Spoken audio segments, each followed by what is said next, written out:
Namasukan bilang isang security guard si PO3 Andrada habang patuloy na nag-aaral sa umaga. Di alam ng parents ko yun.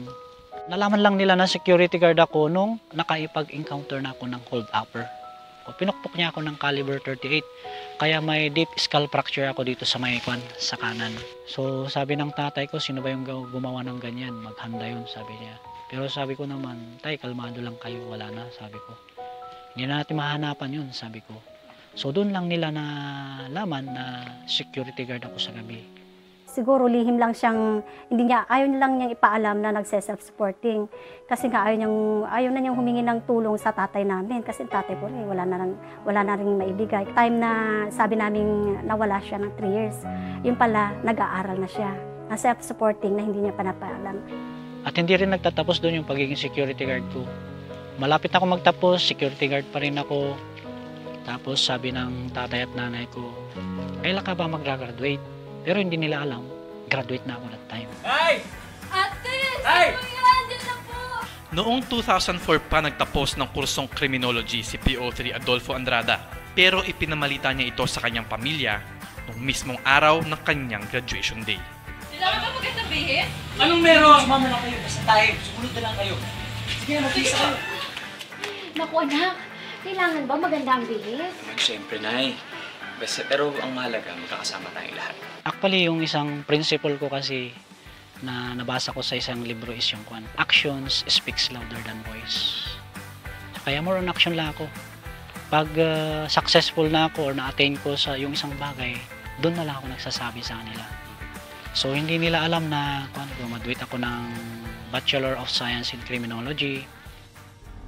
Noong makatapos sa kolehiyo, nanatiling security guard si PO3 Adolfo Andrada hanggang taong 2007. Kaya ka magbabayad? Hindi ito bahay ang punan ha? Magbalot-balot ka rin pag di ka nagbayad.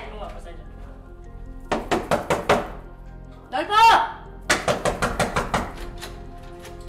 Oh, ano na? Anong oras na? Anong petsa na? Kailan ka magbabayad? Ma'am, sige na ho. Bigyan niyo ako ng isang... Walang pasensya ha? Bayad ka na? Ma'am, nalugi ko kasi yung business na. Eh, walang pa kailan ko palalugi. Wala ko kasi akong pera ngayon, ma'am. Sige na ho, Magbalot-balot ka na. Ngayon din. Hindi pa binibigay sweldo. Ay, wala akong pakialam kung wala kang sweldo ngayon. Magbalot-balot ka na. Umalis ka na rito ha. Hindi ito bahay ang punan. Ma'am! Ay! O, din ha? Naranasan ko rin pala sa pagiging security guard ko na kakain lang ako every alas 12 ng gabi for almost 3 to 4 months. So nangayayat ako that time. So ang sabi ko naman, Lord, I believe na mayroon kang plano sa akin and this is my preparation para pumasok sa pagiging pulis ko. Nangako sa sarili na hindi siya babalik sa kanila hanggat hindi pa siya isang pulis.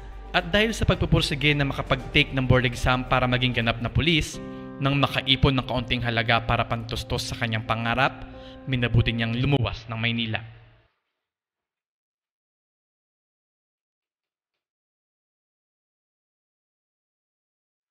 June, nung bumaba ako ng Manila, ang pera ko lang that time is 3,500. What is 3,500 in 3 months?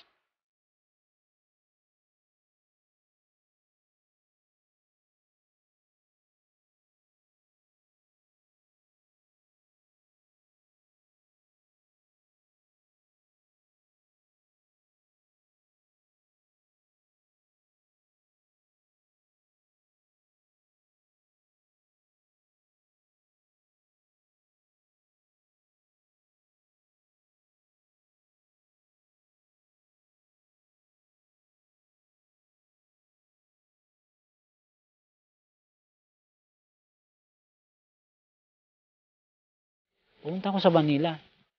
Tapos ang diniretso ko is yung headquarter ng PNP, Special Action Force. So doon ako nag-apply. Position exercise. Move! One stop! Mass command with cadence. Come on! Cadence exercise. 1, 2, 3, 1! At dahil sa sariling pagsisikap, naranasan ni PO3 Adolfo Andrada ang sobrang hirap ng pagiging aplikante. Pagpunta ko doon, Lord, let your will be done. Kung dito man yung kalooban ninyo, dito na ako papasok at laking pasasalamat ko kung makukuha ko.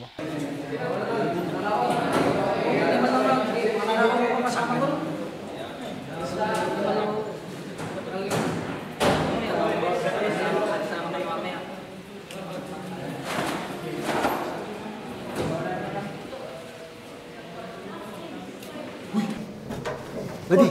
Buddy! Basta! Sige, Kalam. Paano ka, bay? Ito first day ko nga ngayon eh. Kaluluwas ko lang galing Baguio. Buddy! Classmate ko college! Dada! Dito yung hanapan. Siguro, good luck. Kaya lang ito eh. Kuya, salamat. Sa'yo, T-boy. Ewan ko, buddy. Hindi ko alam paano ako napunta dito. Siguro, si Lord. Dito ako dinala. Kayang-kaya, update Wala ka lang dito training. Ano lang dito kamulan, magpasitan. Ano problema? Ay. Tingnan, buddy. Sa balki disiplina ti training dito ya. Atigasan na ti nakin. Kinakin. Tibagi. Oo naman, kakayanin ko yun. Ano ka ba? Kahit anong paghihirap yan, kaya kong tiisin yan para sa pangarap ko.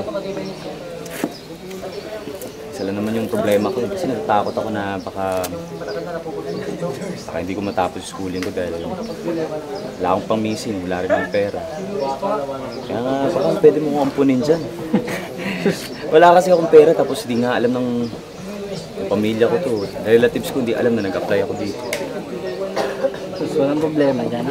Naglawaan ito kapag turugam, kayang laki di nga mga anti sayo ti agsapa, sayo ti trabi, sayo ti bigat. Kaya ko yung gustong-gusto ko yung sayote. Basta nakakabusog lang, pampalakas lang ng katawan. Saka ito malang araw, sayote na yan, maging spaghetti. Ang problema, buddy, basta ako kasama mo, puta ka dyan. Salamat, buddy. Sige. Tiniis ni PO3 Andrada ang hirap ng buong training, pero hindi sumagi sa isip niya ang sumuko kailanman. Ang tanging lakas na pinangahawakan niya ay ang tibay na tiwala niya sa Diyos na mapagtatagumpayan ang lahat ng ito para sa kanyang pamilya. PO1 Andrada, ready to perform Slide for Life? Sergeant! Tambay!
Foundation ko is yung Word of God. Kung meron man akong isang kalaban, yun yung sarili ko. Myself is my enemy. I need to overcome myself. So, doon ako nagpursige. 2007, month of August, doon ako nag-take out. Babalik na ako sa bahay namin. Dahil natupad na yung regalo ko sa parents ko, ang makapagtapos sa akin pag-aaral. Yung diploma ko, passing the board exam at pagpasok sa serbisyo.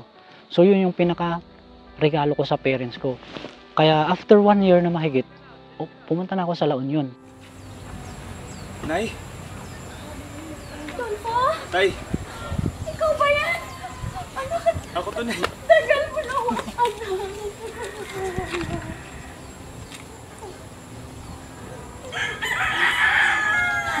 Nay.